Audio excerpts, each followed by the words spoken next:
Welcome, everybody, to an all-new episode of the Combat Sports Report here on SportsGrid. I am Brian Ciano. Thank you so much for joining us as we take our weekly look at everything going on in the world of combat sports. We have a lot to go on. We had a show last week, but we taped that before the July 4th holiday with, of course, everyone being off and enjoying the Independence Day. So we got a lot to catch up on. We have BKFC card. We have PFL card that we can talk about. Two of them, actually. One over in Europe on last weekend. So a lot of action going on. And we have plenty of fights to preview as well down in Hollywood, Florida this weekend. But let's get right into it and talk to our man, Chris Lights Out Lytle, of course, the BKFC broadcaster, about everything going on in the BKFC. We have a huge card this weekend that we have to get to. But first, let's just quickly touch on some of the fights that we've seen these last couple of weeks. Chris, thanks so much for joining us. Hopefully you had a restful 1 week off because you guys are right back at it this week down in Hollywood, Florida. You got a big press conference going on this week as well with huge announcements allegedly in store that we can't wait to hear about more, and we'll talk about on next week's show. But let's talk to you first about what we saw a couple weeks ago. First time for the BKFC down in Texas. Some great fights there. You had some awesome performances by guys like Garrett, another knockout win for him, by De Leon with a win over War. You had a great debut by Morrison. Okay performances by some former UFC fighters and of course Arlovsky. But the big one that I want to talk about, the headliner, was supposed to be for the title, for the lightweight title, became for the interim title that I think now is the title, because I think that Tanaka had some issues that maybe he's been stripped now from what we've been hearing. But Tony Soto, Ben Bonner, you figure Ben Bonner coming over from the UK, a couple days notice, it's going to be a tough fight for him against Loco Soto. Did what he wanted to do, control the fight, dominated his opponent, and takes home the belt. Well, he definitely dominated the early part of that fight. You could just see he came in throwing with bad intentions, has a lot of power, and he showed that. But, you got Tony Soto. When that guy gets knocked down, he just gets better. He gets up, and he does what he does best. He pushes the pace. He wears you down. He tires you out. I don't know. This guy just puts on fight of the night performances left and right, which is amazing. I keep saying all his fights look like a Rocky movie. So he's getting hit. He's coming back. He's pushing the pace. He's wearing you down. If that fight goes on, maybe he wins, but it only was 5 rounds long, so it was a great competitive fight. That second knockdown cost him, and that's the fight. Just a whole great night of great fights, like you talked about. Kenzie Morrison coming in was amazing, and just a lot of really good, entertaining fights. I thought the card was amazing, and we just keep putting on amazing cards. Each one just seems like it's better than the last one. I expect this week in Florida to be no different. I mean, I'm excited about, I think, literally every fight on the card. Yeah, there's something that we have to get to that we can't spend more time. Like we said, there was a lot of great performances in Texas. The first time there, I'm sure there was, a great crowd that we could talk about for a long time, but no time. We got to move on. Soto did get stronger in the end, but of course, those knockdowns proved huge in the scoring. So great job by Bonner. Can't wait to see what is next for him with some of these announcements that we're going to get. Then you went over the pond. Next weekend, we had a title fight on the line for the UK over there in the welterweight championship. Tierney versus Chrissy. Had some other great fights as well, but of course, that was the main attraction. Two guys who have been big names over here in the U.S. side of things as well, now fighting for a belt in the UK. I thought that size of Chrissy was going to factor in. It really did not. Tierney just controlled that. Every time Chrissy tried to get in close, Tierney just unloaded on him with these short shots, those uppercuts, those hooks that got him too, bloodied him, beat him, and then gets the second round TKO victory to contain his belt. Tierney just keeps getting better. I mean, with his style, it is perfect for bare knuckle. Hit and don't get hit, and he's getting better at it, learning the BKFC style. Did you see his inside work, those grabbing the head, the body shots? Ooh, he looks like he's on the next level from what he was. It just takes a little bit of time to adapt to the BKFC style. He's done that very well. I think he should be easily the next challenger for the title. Not the British title, not the UK title, the BKFC title. He's right in line for that, in my opinion. And sorry, that was Cox Wasserman. That was the second round. That was 4th round win for, of course, Tierney there. Weird way that ended, where they went to go check his tape, have him retape the wrist there, and then once they go to restart it, that's when the ref stops the fight. It was odd, but he was definitely dominating, and it was a good thing for Chrissy to probably get out of there without doing more damage. A lot of respect between both those guys from the second the fight was over. So you saw love, and I agree with you. Tierney seemed to be on that welterweight title chance path, earlier in his career, had a couple stumbles, but now his focus is at the best that we've seen him yet in the BKFC. And, he'll be at that press conference as well. We'll see what is next for him if we get that, title unification possibility coming down the line. Obviously, especially with that welterweight title now kind of being up for grabs due to Trout giving it up. But no titles, the headline fight in this week. There is an interim title in flyweight. There are some other great fights of people who have been in title contention, top to bottom, loaded card in Hollywood, Florida. So let's get right into it and touch on these fights. Perdomo, Adams, former title holder in Adams, lost to Terrell, haven't seen him since. Perdomo just seems on a meteoric path through that heavyweight division, just dropping everybody. Can Adams finally stop the hype, or is he just going to be the next victim? Well, here's the thing. Everybody knows when Adams fights, usually he looks phenomenal the first 2 rounds. He boxes well, he moves well, he doesn't get hit. He kind of slows down and tires, and that's when he has problems, usually rounds 3, 4, and 5. We haven't seen Perdomo go past 1 round ever, so what's he going to have? Does he throw so much power in those first round, maybe 2 rounds, that he gasses out? If Adams can get past that first round, if he can get past that second round, we're really going to see what Perdomo's made of, and that's kind of the goal here. I want to see what he can do in the second, third round. We haven't seen it yet because he's ever made it out of the first round and knocked somebody out too quick. And then, as we said, there is one title fight on this card. It's for the interim championship in the flyweight division. G. Perez, the cutman, you see him at every fight, in the corner for people. Now, of course, fighting again for himself, as he's done many times, going against the young Andrew Legend Strode. Strode, the long, lanky fighter from Denver, has done great things, undefeated right now, 3-0. This should be a interesting fight between these two guys with their stylistic matchup to see who takes home this interim belt. I love the fight. I love the fact, I see G all the time. Perez, he's a cut man, but every time you see me, I'm in the gym every morning, and I always see him there. It's amazing, this guy's work ethic and dedication. He's cutting the weight 8 weeks out from a fight. I'm like, he's wearing sweatshirts, and he's on the treadmill. I'm like, dude, you don't have to make weight for 8 weeks. It doesn't matter. He's eating steamed vegetables, for crying out loud. I'm like, oh, it looks horrible, but he's dedicated. And I know Andrew Strode does as well. He's a veteran, so you got the 2 great guys who are going to compete for this fight. It should be an amazing fight because I know they've been doing everything they can to prepare for the fight. So it's going to be a good one. Should be great, as should the lightweight battle between Duran and Peralta. Tell the judges to take this one off. We're not going all 5. These guys swing with bad intentions every time. And these 2 lightweights, someone's going down, I think. It seems like more of a heavyweight fight than a lightweight. These guys stepping in there, you can almost guarantee we're not getting all the way. Yeah, I love those kind of fights where you're like, yeah, this isn't going past 3 rounds. And usually it doesn't. So whoever can land their big shots first, you have to like both these guys, both veterans. I love these Florida cards. Like I said, everybody on the card has bare knuckle experience. I know who they all are. This fight is definitely one I'm looking forward to. It's a perfect spot for it. Put them right there at the feature fight. And we talked about how there's maybe some title eliminators. Some guys, if they get that win, maybe they get the chance at the belt. One of those guys, of course, is Joy Boy, Justin Ibarola, undefeated, 7-0 in this one.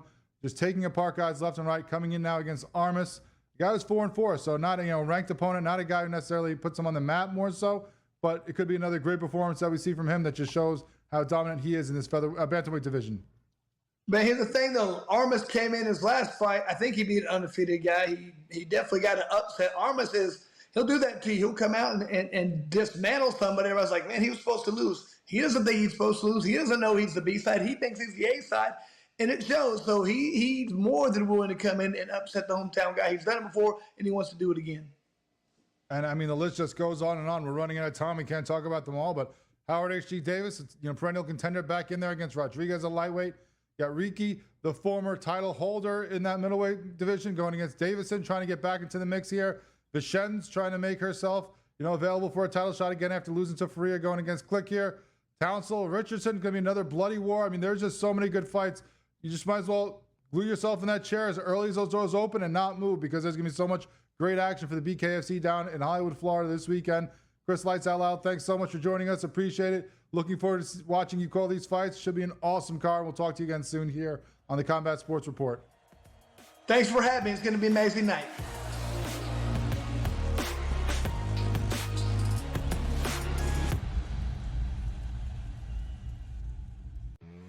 That is the idea. It really is for in-game live. Have you said it? The home team, who's a double-digit or close to it anyway, favorite, and get off to a bad start and actually have them trailing by 5, 6, 7 to the point where you get it at pick'em. And I don't know how many times. I'd like to know a stat of how many times a team that's been favored by double digits trailed by double digits, and actually won the game. I bet it's a lot. In-game live only on SportsGrid. You've got issues up and down here. The bullpen is falling apart, to put it nicely. And have you seen the schedule for the Yankees for the rest of the month of July here? We have Seattle, then we have the Cubs, then you have Atlanta, then you have Toronto again in Toronto. That really didn't go all that well this week. And then you have Philadelphia and Tampa.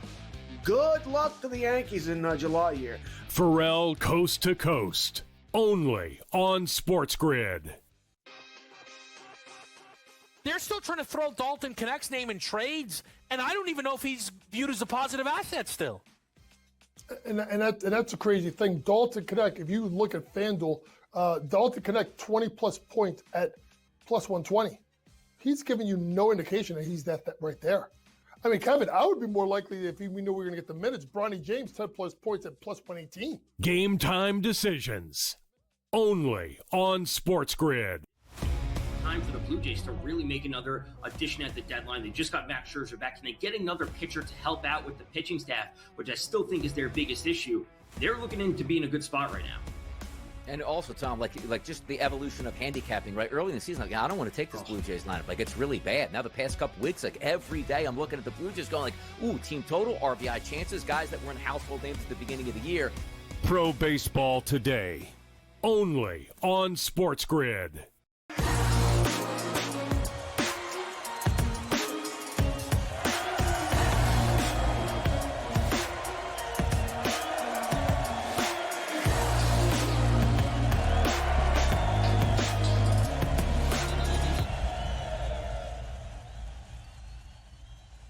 Welcome back to the Combat Sports Report here on SportsGrid. Thanks so much to Chris Lytle for joining us, letting us know about his thoughts on the previous cards we just had for the BKFC, of course, down in Texas and over the pond in Birmingham, and what he sees when he looks at these fights coming up this upcoming weekend down in Hollywood, Florida.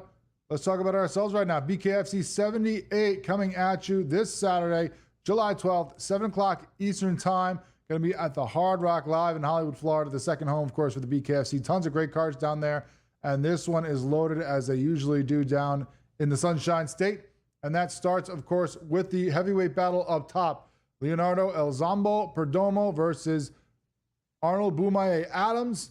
Not for the title, but it might as well be. I mean, these two are the best in that division. Of course, Arnold Adams is the former title holder, the 40-year-old American, 7-3 in his BKFC career. He was the former champion heavyweight. Hasn't fought since he lost that title to Mick Terrell by 4th-round KO back in December of 2023. Going against Leonardo Perdomo, the 33-year-old, born in Cuba, now training and living in Miami, 7-0, undefeated in the BKFC, all by first-round KO. 1 minute 40 or less. Doesn't even get towards the end of the first round, doesn't even make it to a second round. He just steamrolls everybody, and he has so far throughout his BKFC career. A former Cuban national boxing champion, was part of their national team, over 200 amateur boxing fights. Now is, of course, come over to the U.S., has come to the BKFC, made his mark. Can he get past the former champion in order to get himself a title shot himself? That would make him 8-0. I mean, it would clearly put him as one of the best in the division if he's not already.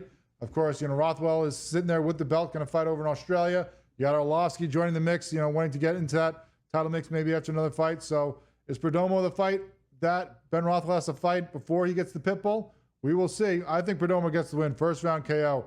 It's hard to discount Adams, but he hasn't been competing in almost a year and a half now. He's a guy that is very athletic and very good at staying the outside. Perdomo doesn't care about that. He's coming right for you. You can hit him with as many shots as you want. He only needs one to put you down, and that's what he's going to aim for in this fight. Then you have an interim flyweight championship going on between the Cutman Perez versus Andrew Legend Strode. We talked to Strode a couple weeks ago. Perez, the 36-year-old from Miami, 5-1 in the BKFC, coming off back-to-back wins by KO TKO over Inkland in the 5th round in June of 24 and over Caprio in the 1st round in December of 24. Of course, you see him at just about every BKFC card. He's in the corner for someone, helping them through their battles as the cut man, getting in there again himself now, trying to get into this interim title belt and maybe a fight to unify the belts. Can he do it over Strode, the 28-year-old from Denver, 3-0 in the BKFC? So a little less experience, of course, than Perez, but his first two were by TKO victory. Caprio in the second round, September of 23.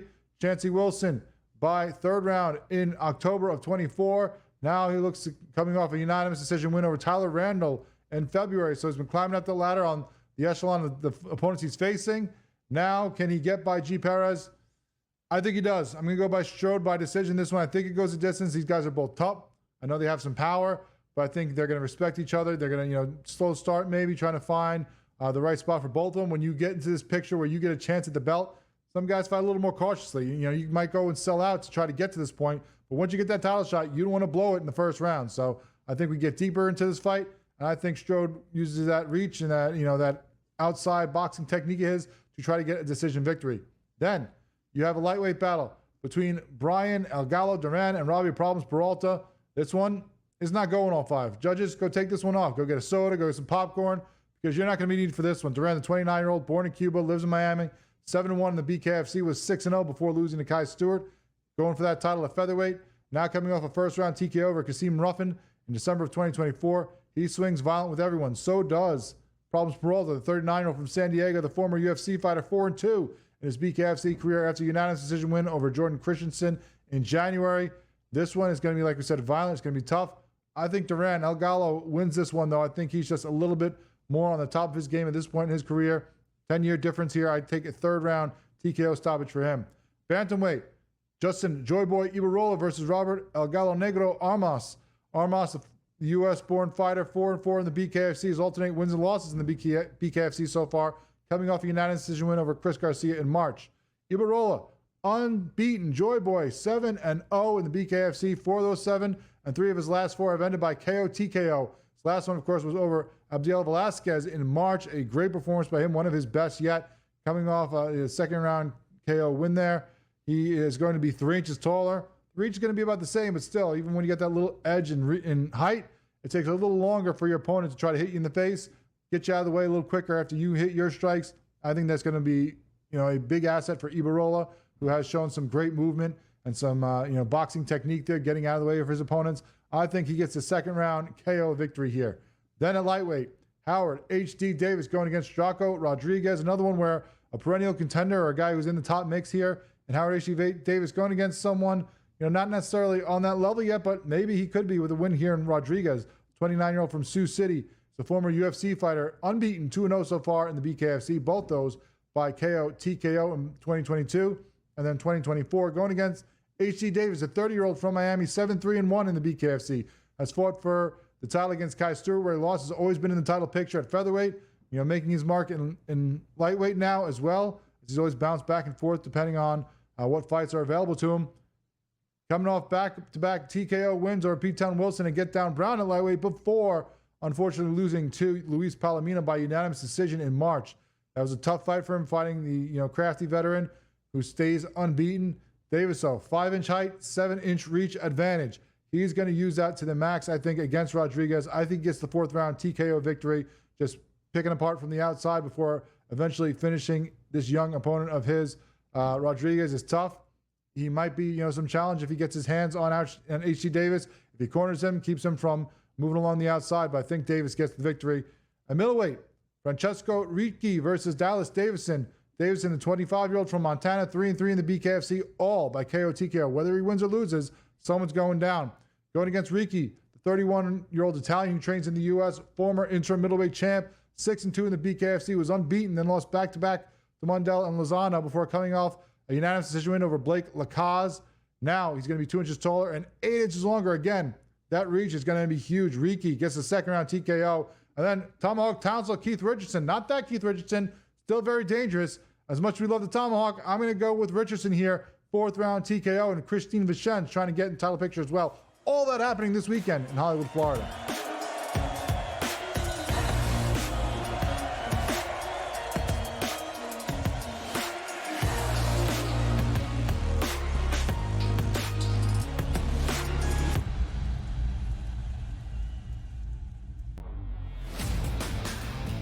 I say, you crank that Soldier Boy, right? You Darvish back on the mound. Haven't seen this guy in a minute right now. Yeah, man, crank it, man. Get it going up. Get the high. Yeah, let's go. Crank that Soldier Boy up here. Yeah, I mean, come on, man. That was big back then. Where were you? Senior high school? Or maybe even in grade school? Dude. Then? Bar mitzvah slate. In the bar mitzvah slate, each and Did every it hit the bar weekend, the young mitzvahs? Benny Steve was out there hitting it. The Early Line, only on SportsGrid. Tony Gwynn had 107 career at-bats against Greg Maddux. Never struck out once. Oh, that's nuts. In 107 times. 107. Cam, if you took the modern player and said, are you going to face Maddux 107 times in a row? Like Vlad Guerrero Jr. and these guys, they'd strike out like 62 times type thing. Exactly. It'd be like 80 times. It'd be like whiffing. Sports Rage tonight, only on SportsGrid. Scrounge out a couple of quarters from under the couch to go trade for somebody who actually makes some money. I don't think that he would actually do that. That's not in Hal's style the last couple of years, especially in season. I saw they signed that Heimer Candelario, who the Reds released. That's more their style, going the discount aisle as opposed to trading for someone who's actually having a huge year like Suarez. Pharrell Coast to Coast, only on SportsGrid. I would be looking to get him in dynasty or keeper leagues. If I'm out of a league and I'm looking to rebuild for the next years ahead, that's where I'm looking. Yuri Perez is a special young pitcher that we're going to be talking about in that Paul Skeens, in that Tariq Skubal, in that grouping of guys. I think he can be that good. He's only 22 years old. He's just a boy. So you're getting a situation here where Yuri Perez eventually is going to grow into that man of a pitcher. Fantasy Sports Today, only on SportsGrid.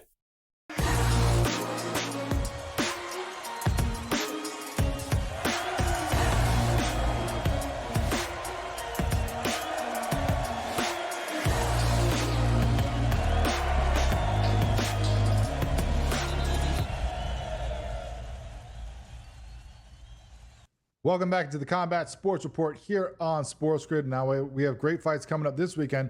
We had also great fights that happened a couple weeks ago over in the UK in Birmingham. That was BKFC 77. There was a title on the line there, and that, of course, was the UK welterweight title between two well-known names for the BKFC over in the UK and over here in the US as well, as they both had some title chances, or at least climbing up the ladder towards titles in the case of Connor Tierney over here in the US before making some big fights over there in the UK. Now, that was, like we said, Connor Tierney, Danny Christie battling for this belt. Christie, the 40-year-old from the UK, the former BKFC UK light heavyweight champ that he gave up before moving down and trying to take on Dave Mundell for his belt in Spain last October. That was one of his only losses. Going against Connor Tierney, the 30-year-old from the UK, who last beat Johnny Graham by unanimous decision last August to win this belt. These guys know each other. They respect each other. It was going to be a great battle, though, between two of the best warriors from the UK and the BKFC. I thought that maybe Christie and that exercise that he might be carrying, given how he fought up in division, would be too much for Connor Tierney to overcome, despite him looking some of his best in his last couple of fights. But it really wasn't. Tierney wins by fourth round TKO, 14 seconds in. It was just a dominating performance by Tierney. Christie came forward right away, trying to get him in the half clinch. But Tierney used those clinches every time Christie got into his benefit, doing those short uppercuts, short hooks, just pummeling his opponent left and right. I thought he won all three of the first rounds. 10-9, 10-9, 10-9 for round 1, 2, and 3. He was in control. Christie, by the beginning of the third round, seemed to be breathing a little heavier, seemed to be slowing down a little bit, taking all those shots that he ate. By the end of that round, Tierney was breathing a little heavier, but was still throwing pretty good. Like I said, complete control. Then we get to the fourth round, where they start throwing again pretty much right off the bat. Ref stops it pretty quickly. 15 seconds in, said, wait a second. Well, apparently the tape on the wrist of Tierney was kind of hanging off a little bit. Might have been a little distracting for Christie, so they bring him to the neutral corner. They tape him up, fix that, get ready, go right to the scratch, and then the ref stops it again. This time, end of the fight. Says, that's it, fight over. Connor Tierney wins. I guess maybe he was taking that time of, getting taped up to go and check and see the injuries, the cuts around Christie's face. And maybe that's why he said that was enough. Christie doesn't seem to complain, even though, of course, he was game to continue because he's tough like that. They have a ton of respect for each other. But, of course, Connor Tierney retains that belt, shows one of his best performances yet against one of the toughest opponents he's faced in Danny Christie. And, of course, being the Brumtown Bomber he is, he had something to say to the cameras afterwards. What? Where are you little bums? You got about 2nd of August. No go. Julian can't bang name. I'll smack pair of you. Brumtown Bomber, let's go.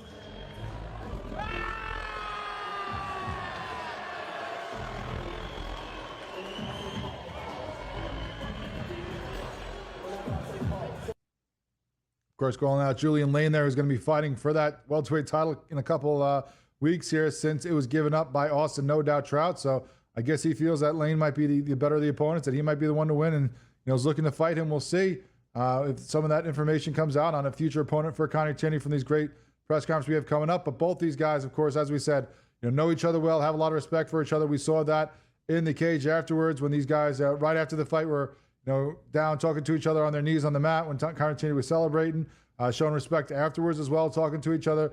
A lot of respect on both sides. Tierney now 9-2, still the UK welterweight champ. Christie now 19-4 in his bare knuckle career. Then also you had a great light heavyweight fight between Jamie Cox and Charles Wasserman. Cox making his BKFC debut. Wasserman had won his first fight in the BKFC, then lost his last two. Coming in there a little bit taller. Cox was a heavy favorite, though, the longtime boxing fighter. Minus 500 coming in. Could have fooled me because it really didn't look like he wanted to be there. I thought he'd get the TKO. I thought he'd be, too big, too strong, too experienced. Wasserman beats Cox, though, by second round TKO, 40 seconds in. Cox came forward aggressively, and then Wasserman just started, beating him up, getting some of those stiff shots to back him up, while Cox was taking some big swings and missing.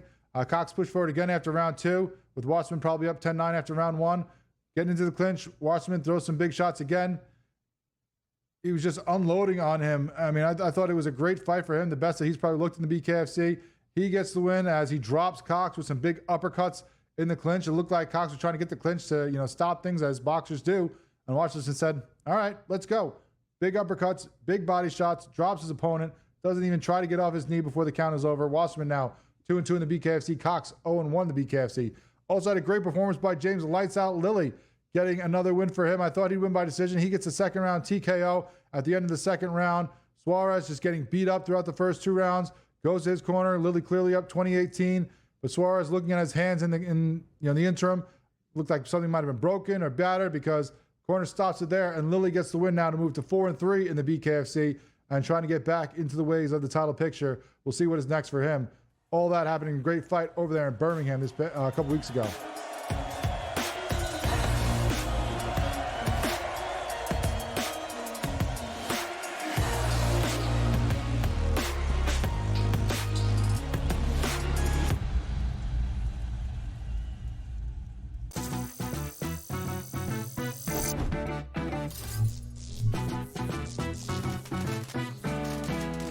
New to social casinos? You're in for a treat.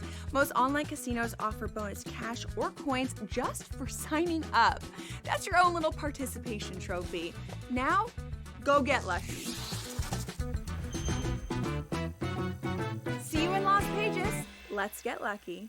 One that really sticks out to me the most, George, and he's having a fantastic season, is James Wood of the Washington Nationals. I mean, yes, Cal Raleigh's fantastic. Don't get me wrong. He's like a candidate for MVP of the American League. But every time I look up, George, James Wood is either getting 5 hits or being walked 4 times in a game. What a season for this guy. And he's so young. Was he 22? So what a future this kid has ahead of him. Fantasy Sports Today. Only on SportsGrid. Cooper flag against Bronny James feels like Mike DeCourcy against Mike Tyson. I'm sorry. I mean, let's be real about this. We're talking about a generational prospect in Cooper Flag and LeBron's kid who averaged 5.5 points in his 1 year of Division I basketball. I'm not saying LeBron is a poor player, but I don't see him as an equal attraction or an equal.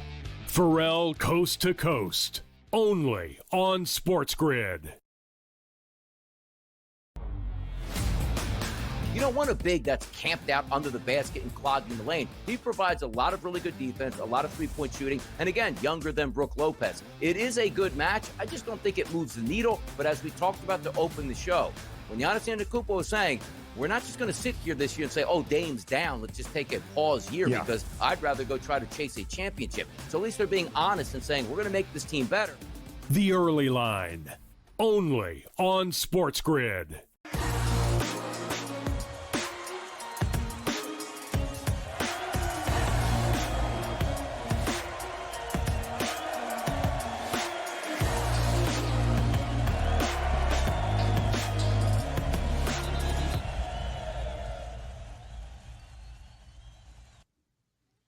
Welcome back to the Combat Sports Report here on SportsGrid. Now, we had some great fights that we just talked about in Birmingham, BKFC 77, back on June 28th. And the day before that, or basically 14 hours before that, because of the time difference, obviously you had the afternoon fights on the Saturday for the BKFC. Well, you had late night fights for the PFL out in Chi-Town after the NFL draft. They're on ESPN. Last of the semifinals, some great matchups. Let's break down what we saw on that card between these middleweights, the heavyweights, and the light heavyweights, finishing up their semifinals and deciding who would be the last one standing and fighting for the titles here for the PFL in this World Tournament season. Of course, the headliner was the middleweight semifinal between Fabian Edwards and Josh Silveira. Silveira, the 32-year-old from Florida, had lost 3 of 4 before joining this tournament and dropping down a weight class. He had beat Mike Shipman by unanimous decision in the quarterfinals to get here, going against Edwards, the 32-year-old Brit, the assassin, who had wins over guys like Lyoto Machida and Gegard Mousasi in his time in Bellator, and then beat Impa Kasanganay by second-round TKO in the quarters to make it here, throwing those elbows, doing some dirty work there. We talked to him the week of the fight, talking about how good he felt coming into this one. We thought he'd get the decision win, and that's exactly what he does. He gets a unanimous decision win, 29-28 on all 3 judges' scorecards. I thought both guys, started off a little slow, a little respectful, both trying to chop each other's legs out. You even had Edwards get knocked down off the second leg kick that Silveira threw, kind of took his legs out from under him. But, a little bit here, a little bit there from both guys, a little shift in momentum back and forth, some shots back and forth. I thought, though, Silveira got a good takedown late in the round. That normally took the back at the end of the round there to kind of steal that first round, 10-9. Then, second, third round is mostly Edwards picking Silveira apart. Started using some good straight shots right down the middle, some good 1-2s coming right down through the guard. Silveira just not stopping them, not getting the hands enough in the way. And Edwards started to pick him up a little there. There were some takedowns here and there, some position changes, but really it was Edwards doing his damage on the feet, throwing some good knees to Silveira. I thought he took the second one, 10-9, to even up the fight. And then we go to the third, where you end up with Edwards, getting on the back, then getting on top in guard, throwing down some elbows to end the fight, going to the finish there. I think that definitely sealed it in the minds of the judges. He gets another 10-9 round there, gets 29-28 win for Edwards, who now is 15-4 in his career. Silveira now 14-5. So Edwards moving on into the finals, as we thought he'd be one of the favorites when he joined this tournament. And as long as he got past Impa, he did that, and now continues to go all the way to the finals here. We'll see what he can do next in his next matchup for the finals. We'll talk about his opponent coming up later. Light heavyweight semifinal, Phil Davis versus Sullivan Cauley. Cauley, the 28-year-old American from Arizona, former D1 wrestler at Arizona State. All his pro fights before this tournament were in Bellator, where he beat Alex Polizzi with elbows in the first round to get through the quarterfinals of this world tournament. Davis, the 40-year-old American out of San Diego, another former D1 wrestler at Penn State, where he's a national champion, fought at the UFC, fought in Bellator, beat Rob Wilkinson by second round TKO, ground and pound to get to this point. Big favorite again, minus 460 here. We thought Davis would get the decision. Doesn't go his way. Cauley gets the decision, unanimous decision, 30-27 on 2 judges' cards, 29-28 on 1. It really seemed like, Cauley was light on his feet, doing a great job avoiding shots that Davis was throwing, getting some takedowns here and there. Davis threw some takedowns, more takedowns in the fight, but a lot of those Cauley got right back to his feet. I thought Cauley got the big right that stumbled Davis in the first round to steal that round at the end, 10-9 for him. Little discrepancy on that, on who you go with. Some people had it 10-9 for Davis before, even with that shot, not for me. Cauley, great movement throughout. I thought, he did a good job on the feet, avoiding the big shots, landing his own. I thought he won the second round and the third round as well. I gave him a sweep, all 3, 30-27. I agree with those judges. Doctor actually checked Cauley after the second round because of some of the cuts that he had sustained. Decides to let him go, and he does a great job again, slowing down towards the end of the third, but still landing some good shots, stuffing Davis takedowns, not letting him get to the ground, not letting him take him to the mat too often. And when he did, getting right back up, he gets it 30-27 on my card and gets a unanimous decision win overall. Now 8-1 for his career. Davis now 25-8 and 1 no contest for his career. Bantamweight showcase fight, Sergio Pettis, Rafael Stotts, former teammates, neither of these in the tournament. Of course, both these guys made big names for themselves in Bellator. Stotts, a 36-year-old American, former title holder, 8-1 in Bellator, 2-fight win streak, 13-2 in his last 8 years. I thought he was going to take this fight. Pettis, a 31-year-old American from Milwaukee, brother of Anthony Pettis, of course, former UFC fighter, former Bellator title holder, I lost 3 fights in a row here. I'd been on a slide, so I thought Stotts was going to take advantage of that. Pettis gets the win by unanimous decision, 29-28 on all 3 judges' scorecards. I don't necessarily agree with that. I think Stotts did take the fight. A lot of the online, people thought so as well. The longtime commentators on MMA, but the judges see it in the way of Pettis. He gets it. I thought Stotts took round 1 and 2, and then Pettis took 3. Judges give it all 3 to Pettis on round 1, even though Stotts got a late takedown with some back and forth action before that. They give it to Stotts in round 2, where again he starts getting the takedown, starts to use that wrestling a little bit more. He does the same in round 3, but still the judges scored it in the favor of Pettis, giving him that first round and that third round on all their cards, and he gets the victory now. Both Stotts and his corner look surprised, but they don't go crazy over it. Media all had it for Stotts. I had it for Stotts. That's the way sometimes it goes when you leave it in the hands of judges. Pettis now 24-7 for his career, 16 of those 24 wins by decision. Stotts now 21-3 in his career.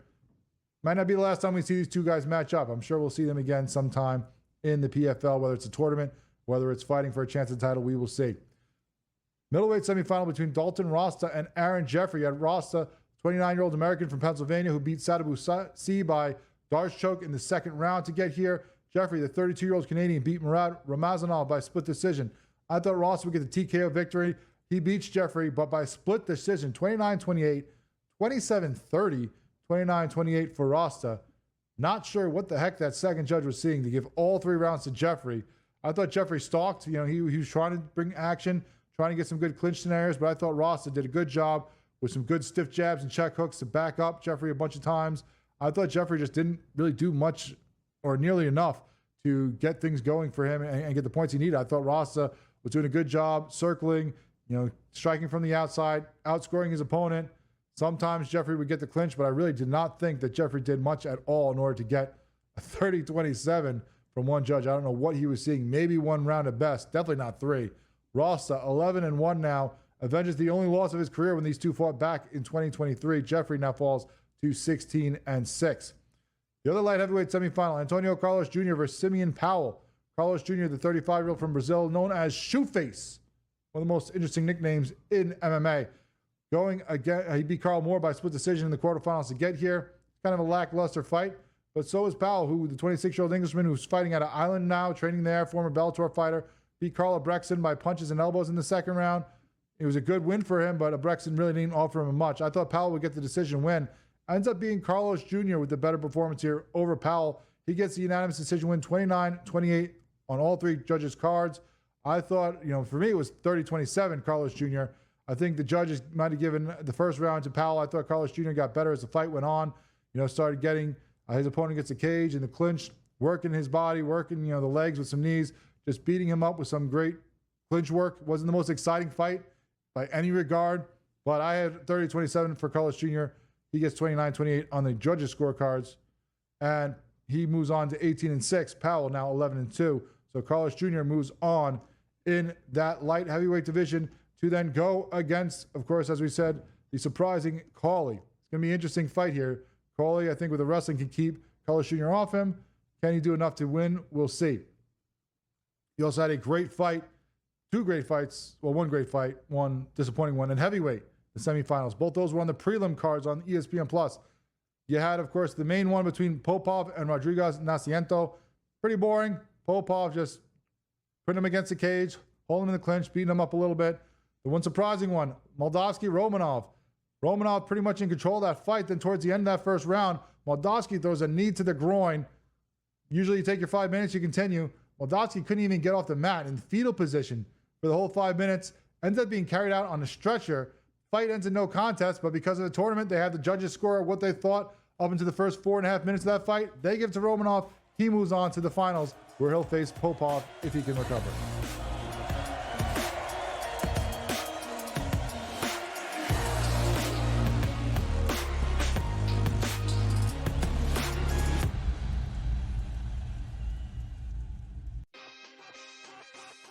They're still trying to throw Dalton Connect's name in trades, and I don't even know if he's viewed as a positive asset still. And that's a crazy thing. Dalton Connect, if you look at FanDuel, Dalton Connect 20-plus points at plus 120. he's giving you no indication that he's that right there. I mean, Kevin, I would be more likely if we knew we were going to get the minutes. Bronny James, 10 plus points at plus 118. Game time decisions. Only on SportsGrid. I mean, Houston beat the snot out of the Dodgers, 18-1. And this is what happens here. Oral Hershiser doing the game for the Dodgers brings up the cheating scandal, going, oh, they must know the science because they're hitting curveballs that they know it's coming. It's like, oh boy, did you really want to go down that rabbit hole again here? I think this is one of those nights where they got destroyed. Yeah, hey, it happens in baseball here. But just found that an interesting comment by Oral Hershiser. Start bringing up the cheating scandal again. Fantasy Sports Today. Only on SportsGrid. Dude, you have a head coach in Jim Harbaugh that's proven he will cheat to win. He will win at the biggest stage and doesn't give a damn who cares or finds out, and he'll just move on. That's what I love about a coach. That's the type of coach that I want. Win at all costs. Now, also, at all costs means, like, how are we building this team? Because I actually thought Harbaugh would come in and say, okay, let me just see what the players on the roster is. We'll weed them out after a year, but there's a lot of talent. He built that foundation last year and still made the playoffs. The Early Line. Only on SportsGrid. Tony Gwynn had 107 career at-bats against Greg Maddux. Never struck out once. Oh, that's nuts. In 107 times. 107. Cam, if you took the modern player and said, are you going to face Maddux 107 times in a row? Like Vlad Guerrero Jr. and these guys, they'd strike out like 62 times type thing. Exactly. It'd be like 80 times. It'd be like whiffing. Sports Rage tonight. Only on SportsGrid.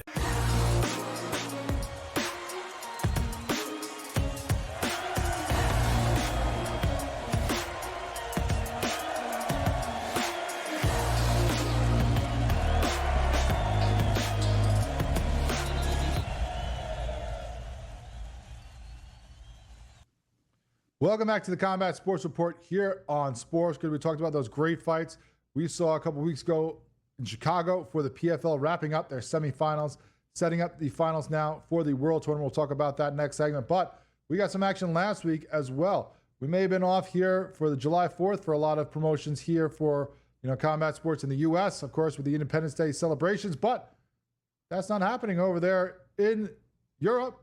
So why not get some action in? They did that. They actually did it. Multiple cards they had on July 4th. They had the PFL Mena in action if you wanted to go watch that on the PFL app. Then on the following day, on Saturday, July 5th, they had PFL Europe fights. This, of course, happening over there in Brussels. We saw that first card back in May in Belfast.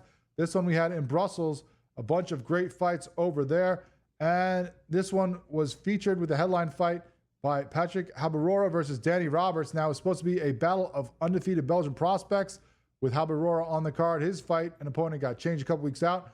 Danny Roberts jumps in. Habarora, of course, a 24-year-old, the Belgian bomber, 21-6 amateur record, had won his last 8 amateur fights before starting his pro career unbeaten. He was fighting up in this fight at weight class with Danny Roberts stepping in here, the 37-year-old Englishman. Former UFC fighter, had 14 fights in there. Lost 3 in a row at the end before moving now over to the PFL, where he made his PFL debut on this PFL Europe card, headlined it right out of the gates. We thought the experience of Roberts, even though, a big age gap there, that the experience fighting top-level opponents over in the UFC versus this prospect who maybe hadn't been fully tested by some of Roberts' career, that we favored Roberts. Maybe he gets the decision victory. Nope. Didn't even get out of the first round because Habarora wins it. First round TKO, 4 minutes and 32 seconds in, a head kick, nasty head kick as you see there, puts Roberts on his back, and that is the end of the fight. Habarora was doing great early. He's stalking. Now the guy's throwing too much early on, kind of feeling each other out. Roberts went for a takedown, but Habarora stuffed it. He was doing a good job keeping it on the feet, letting some good shots, and with less than a minute left, 30 seconds left, one minute left, he throws a couple shots, kind of gets Roberts' attention, maybe backs him up a little bit, and that creates a space for him to throw that big head kick with 30 seconds left. That's it. Fight over. He remains unbeaten now. Habarora 7-0. 6 of those 7 by KO, TKO. 5 of those 6 in the first round. So a lot of first-round finishes for this unbeaten prospect out of Belgium. We'll see what's next for him in the PFL. Do we get another couple fights here on the PFL Europe? I know they're having, they announced some of those. The next fight going to be in France in September. We'll see if maybe he's on that card or later on. I think there's another December card as well for the PFL in Europe. Does he headline one of those? Does he get in a feature fight against another top opponent over there and try to build his name even more in the PFL Europe? We will see coming up for him, as he is now 7-0. Roberts 18-9. Also, you had a bantamweight fight with Taylor Lapilus versus Ali Taleb. Lapilus, a 33-year-old Frenchman, newly signed with the PFL, former UFC fighter who was on a 2-fight win streak before he left that promotion. Not often you see guys on win streaks before they're out of the UFC. He was. So coming in on a high here in his first PFL fight, had a 4-reach advantage against Ali Taleb, the 27-year-old from Sweden, the 2024 PFL MENA bantamweight champion. He was on a 3-fight win streak coming into this one, had dropped out of the PFL World Tournament to fight on the Europe card.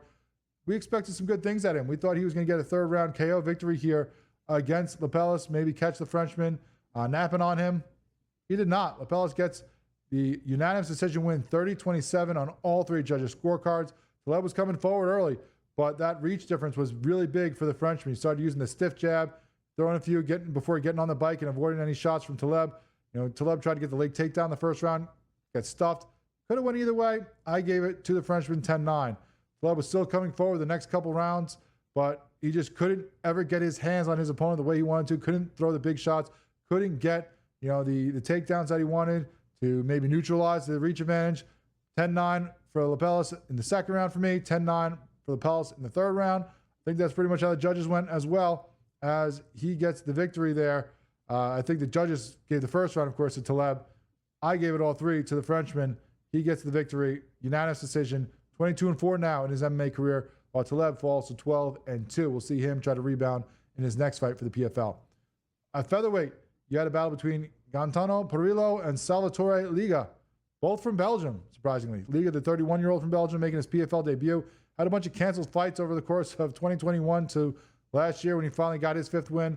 Perillo, El Tigre, the 33-year-old from Belgium, had a brief stint in the UFC, 0-2 in that, making his PFL debut as well. I thought Perillo would get the TKO in the second victory. He gets a first-round submission win by Ninja Toke, 3 minutes and 22 seconds into it. Liga was coming forward early, but Perillo was throwing some big knees, some good shots. Liga was trying to get the takedown. It ends up kind of in a scramble as Perillo throws a choke on him, tries to get the guillotine. As the position changes eventually later on, he locks it in to the Ninja Choke. As he pulls guard, gets it later in the fight, later in the round. He gets the victory there. And then a lot of trash talk, a lot of heat even after the fight. Usually you see 2 guys that don't like each other, they fight each other, and then maybe there's some respect afterwards. Nope, was not over for Perillo, who jumped up, getting Liga's face and flipping him off, talking more smack after he choked him out. So we'll see if these guys match up again down the road, because obviously blood is still there. Perillo now 17-7-1 in his career, 4th career submission for him. 15 of his 17 wins are by finish, whether it be submission or TKO. Liga now 5-1. That is the first loss for him in his career. Also, you had a light heavyweight battle between Boris Atagana and Bruno Santos. Atagana, 26-year-old Belgian, making his PFL debut. Santos, a predator, the 33-year-old from Brazil, had lost 3 of his last 5 fights. Atagana, walked up and stood in Santos' face before this one got going as they're doing the introductions. So he was not afraid of his opponent. We thought he'd get the TKO victory here, and he does. He gets the first round stoppage of Santos just 56 seconds into the round. Atagana went for the takedown right off the start, ended up with the neck, tried to pull guard but couldn't lock it in, and ends up with side control. And then once Santos tried to roll over, tried to get him off the side control, he ends up taking the back, just throwing bombs from behind until the ref steps in. Atagana now 6-0 in MMA, 5 of those by first round, KO, TKO, all by stoppage. Santos falls to 3-4. You also had another win there by Pedro, who beat Abayev by unanimous decision, 30-27 on one card, 29-28 on 2 others. So Abayev had the first round in his favor. Pedro, the second and third round, for me at least, when I watched it, he gets the victory there, unanimous decision. Great fights over there in Europe for the PFL. We'll have more great fights for them over here in the U.S. as we'll talk about the finals being set for the World Tournament when we come back here on the Combat Sports Report on SportsGrid.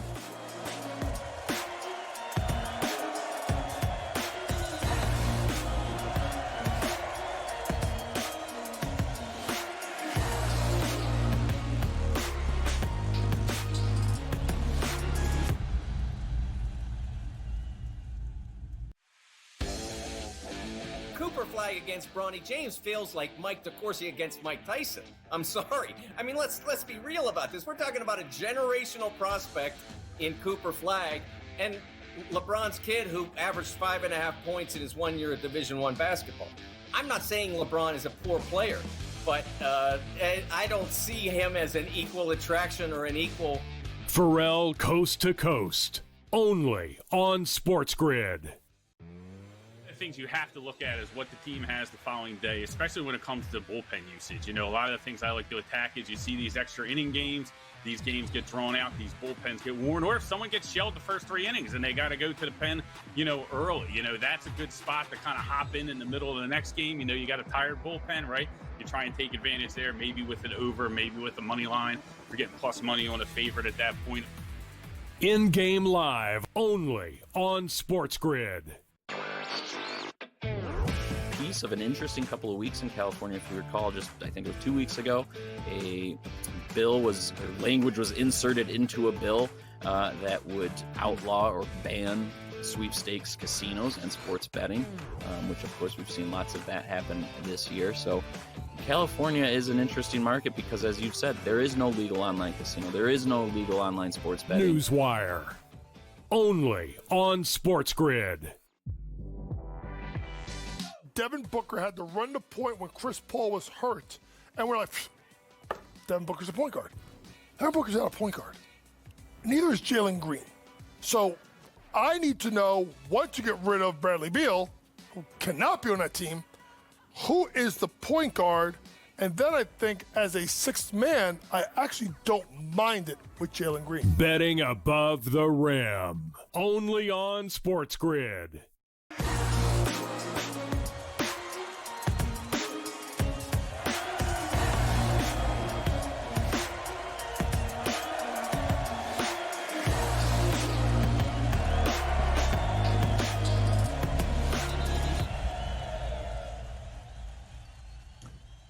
Welcome back to the Combat Sports Report here on SportsGrid as we wrap things up. Thanks so much, Chris Lights Out Lytle, for joining us and talking about what's been going on with the BKFC, that Texas card, that Birmingham card that we saw these last couple of weeks, and then now previewing, of course, what we're seeing this weekend in Hollywood, Florida. Great fights for the BKFC over there in Birmingham that we talked about. There were great fights for the PFL, both in Chicago for the World Tournament semifinals and then over in Europe last weekend. So a lot of great stuff to talk about. And actually, before we move on from that PFL Europe card, I'd be remiss if I don't show the highlight for this one because we talked about some great fights, some stoppages, some decisions. But you want to talk about probably the knockout of the night.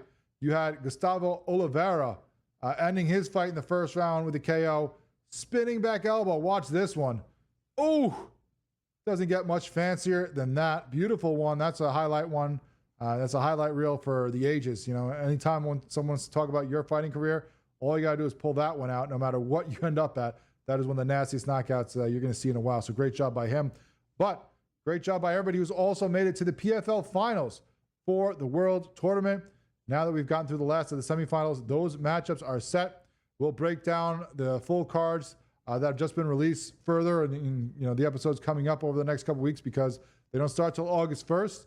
But Friday, August 1st, Friday in Atlantic City, Friday, August 15th in Charlotte, and Thursday, August 21st in Hollywood, Florida.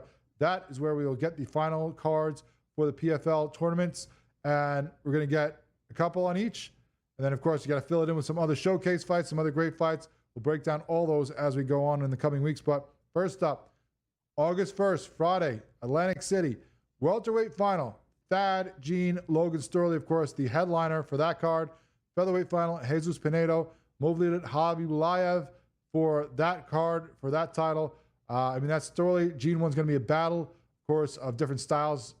Thad Gene wants to, pick you apart on the feet, knock you out. Logan Sterling wants to drag you into the deep end of the pool and just, smother you on the mat, and wants to make up for his opponent, Jason Jackson, losing to Thad Gene in the semis. On the other hand, you have Jesus Pinedo versus Movlid Habibulayev. That one is going to be the featherweight. Pinedo, again, another striker. Habibulayev going to be trying to probably, smother his opponent a little more. Has some great striking some great striking that we'll see, but that could be a battle of styles as well. Then, Charlotte, Friday, August 15th, you have lightweight final between Alfie Davis and Ghazi Rabadanov as the headliner on that card. The women's flyweight final between Jenna Bishop and Liz Carmouche as the co-main event, and the bantamweight final between Marceli Alves and Justin Wetzel as the other one on that card. 3 titles, 3 world championship tournament finishes on the end there. Davis versus Rabadinov should be a great battle between these two guys striking. Bishop Carmouche could be a battle of attrition of who can control things on the ground and get a little bit more of the ground and pound, the ugly fights in the clinch and against the cage. And then Alves versus Wetzel. That's going to be another one of stylistic matchups. I think Alves wants to do a little bit more striking. Wetzel probably wants to take you down and smother you more on that one. And then Thursday, August 21st in Hollywood, Florida, the last one where your headline middleweight final, Fabian Edwards, Dalton Rosted. That should be a great striking battle between those two guys. That's going to be an awesome one to see. Light heavyweight final, Sullivan Cauley versus Antonio Carlos Jr. Another one where it could be some good striking, but it all depends on who controls the action. I think if Carlos Jr. has his way, as we've seen, he's going to want to put you in the clinch against the cage and grind you down. Cauley, I think, wants some more movement, more bouncing on the feet, and trying to pick you apart as we saw him do against Phil Davis. And then this one, a little bit further down the card, you got a couple showcase fights before you get to the heavyweight final between Alexander Romanov and Alex Popov. This one, going to be an ugly one. This one's going to be a tight one. Romanov, I think, holds a little bit more advantage on the feet if we keep it in the middle of the ring. I think he could do better picking apart Popov. Popov, as we've seen, he wants to grind you down. He wants to get you in the clinch, wants to push you against the cage, take you down, wear you down, do what he can over the course of those rounds in order to beat you. It's going to be who can control the action and where it occurs. And all that is going to be some great battles over those, like we said, stacked cards throughout. You're going to see some extra fighters, some of these guys that we've seen in the tournament that didn't make it this far, in some other matchups to see what we can do with them. You can see Nathan Kelly in a featherweight showcase fight against Duprez on that first card. On the second card, we get some great battles like Juliana Velasquez versus Ekaterina Shakalova. A great battle between those two in a rematch. Biagio Ali Walsh is going to have a lightweight showcase fight. We'll see who his opponent is on that second card. That hasn't been announced yet. Ashley Thiner making her return to the PFL here. We'll see what she can do in her showcase fight on that women's flyweight division. That's one of the first fights on that card. And then also that last card, Impa Kasanganai, Mike Shipman. That should be an awesome battle at middleweight. Bilo Steny versus Carl Williams at heavyweight. Silveira versus Ramazanov at middleweight. Some awesome showcase fights to round out those cards. We'll, of course, as we said, break them down further as we get closer and closer to those cards happening. But when we come back with you next week on the Combat Sports Report, we'll have plenty of action from the BKFC in Hollywood, Florida recap. We'll have some stuff to preview as well for the PFL, that great card they have down in South Africa. All that coming up next week here on SportsGrid.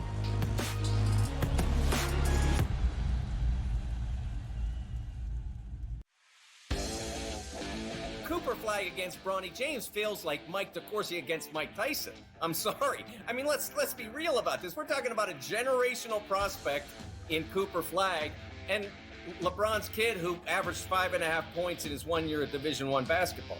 I'm not saying LeBron is a poor player, but I don't see him as an equal attraction or an equal. Pharrell Coast to Coast, only on SportsGrid. Things you have to look at is what the team has the following day, especially when it comes to bullpen usage. A lot of the things I like to attack is you see these extra inning games, these games get drawn out, these bullpens get worn, or if someone gets shelled the first 3 innings and they got to go to the pen, early, that's a good spot to kind of hop in the middle of the next game. You got a tired bullpen, right? You try and take advantage there, maybe with an over, maybe with the money line. You're getting plus money on a favorite at that point. In-game live, only on SportsGrid. Piece of an interesting couple of weeks in California. If you recall, I think it was 2 weeks ago,